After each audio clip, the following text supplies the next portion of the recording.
Hey guys, how are you? And welcome back to the first week of a brand that I'm gonna do on my channel, and it's gonna be Natasha Denona. Natasha Denona is one of my favorite makeup brands, and I love her shadows, I love her face palette, and that's all I've tried so far, but I just haven't had any bad experiences with the brand. So this is gonna be the first day of my Natasha Denona week. And I'm gonna start just showing you how I do my face makeup with the face palette. Of course, I'm gonna be using a different foundation, a different concealer, and everything will be linked below. But I wanted to show you how these Natasha Denona palettes work. This is the Natasha Denona Tan palette, and this is the Bloom one. This is the newest one. This is the first one that she released with this setup, and it comes with 2 cream products, with 2 powder products, and then the tan one comes with 1 cream product, and then the rest are powders. I love this palette. I have different thoughts. If you want to see a thorough review of the palettes, then let me know in the comments below. But I'm truly in love with them. I wish this had a few things different, but I love it overall. So what I have on my face as highlight, bronzer, and blush, it's all from these 2 palettes. And if you guys want to see the first day of my Natasha Denona week, showing you how I use my 2 face palettes from her, the Bloom palette and the Tan palette, then just keep on watching. To start, I'm gonna grab the Glow Cream Base from the Tan Bronze and Glow palette, and I'm gonna grab my Beauty Junkie sponge, and I'm gonna apply this as a bronzer. Not even as a bronzer base, but as a bronzer. This has sort of a pinky tone to it, or a pinky undertone to it, which is not my favorite, but it works out when you don't want to do a contoury look, but more of a bronzy, natural, sun-kissed look. So I'm applying this where contour should be and where bronzer should be. So on the perimeters of my face to give warmth, I'm applying a little bit on top of the bridge of my nose, on my forehead, and on my jawline, just to define my face without being harsh. Now to start highlighting, I'm going to grab the Bloom palette and the Glow Cream Base from that palette, which is sort of a peachy shade that I love. So it gives me a highlight, but it's a highlight with a color. So it sort of extends your blush. It's as if your blush were glowier in the part where your highlight should be, and I love that. I find it to look more natural, so I'm applying that as a base for my highlight, and then I'm going in with the blush, the cream blush, the reddish one, and I'm tapping off the excess in the back of my hand, and I'm gonna work with the product that I have in the back of my hand, and I will make this a girlish look. So I start applying it, and it looks like a lot, but you will see me turn my beauty blender to the clean side, and that way I sort of buff it into my face without overdoing it and without having to go over with any other product.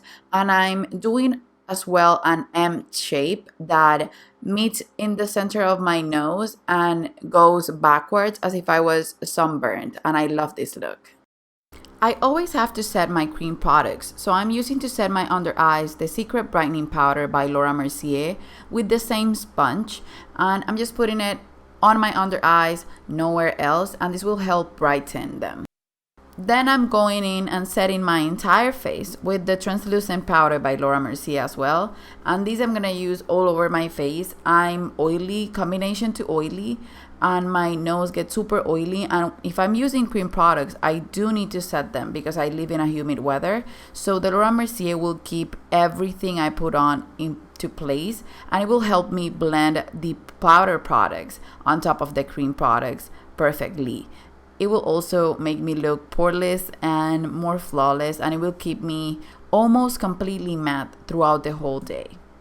As a highlighter, I'm using the Glow Extreme from the Bloom palette, which is one of my favorite shades basically. This palette, it's by far my favorite over the tan one, and I didn't know that was gonna happen. So I'm highlighting the highest parts of my face, the bridge of my nose, and also my chin. Since it's too peachy and it shows, I went in with the Glow Extreme, but I think it's the new formula. It's the Glow Impact Powder from the Tan palette, and it's lighter and golden, so I applied it on the same spots, but on top of the Glow Extreme from the Bloom palette. For blush, I went in with the blush and bronze powder from the tan palette and my Achillo brush. And I actually prefer this powder as a blush, not that much as a bronzer, to be honest. And I love the shade. It blows my mind how pretty it is and that it didn't disappoint using it as a blush when I was hoping to use it as a bronzer, if that makes any sense. And then to buff, I'm using my MAC 187 brush. It's a dual fiber brush and my diffuse light from Hourglass. And I'm diffusing everything way more. This way, everything will look as if I just came from the beach and I was super tan and glowy and just had a beautiful, beautiful sun-kissed look. Guys, so that's the finished look, and I'm happy that I started Natasha Denona week. I'm happy that you are here to see day one of Natasha Denona week, and stay tuned for the rest of the week. Tomorrow I'll be back with the Sunrise palette and a 3-in-1 makeup tutorial, so you'll see different looks with it. The one that I'm wearing on this video is from the Sunrise palette as well, but these I don't know if I'm putting in the Natasha Denona week. But stay tuned for more with the Sunrise palette because I'm loving it. Overall, I love these two palettes. I prefer the Bloom one, even though I thought I was gonna prefer the tan one. And if you love this video and you watch it till the end, the emoji for this video will be either a peach or a sun, depending on which of those palettes is your favorite. So if you prefer the Bloom one, leave a peach below. And if you prefer the tan one, just leave a little sun below. And that's it, you guys. Stay tuned for more of Natasha Denona week. Don't forget to subscribe, leave a comment below, commenting your emoji at least, or if you want to say something else, just leave it below. I always answer. Also, don't forget to give this video a thumbs up, share it if you can with your friends, subscribe if you haven't already, and I'll see you on the next one. I'll see you tomorrow. Bye bye.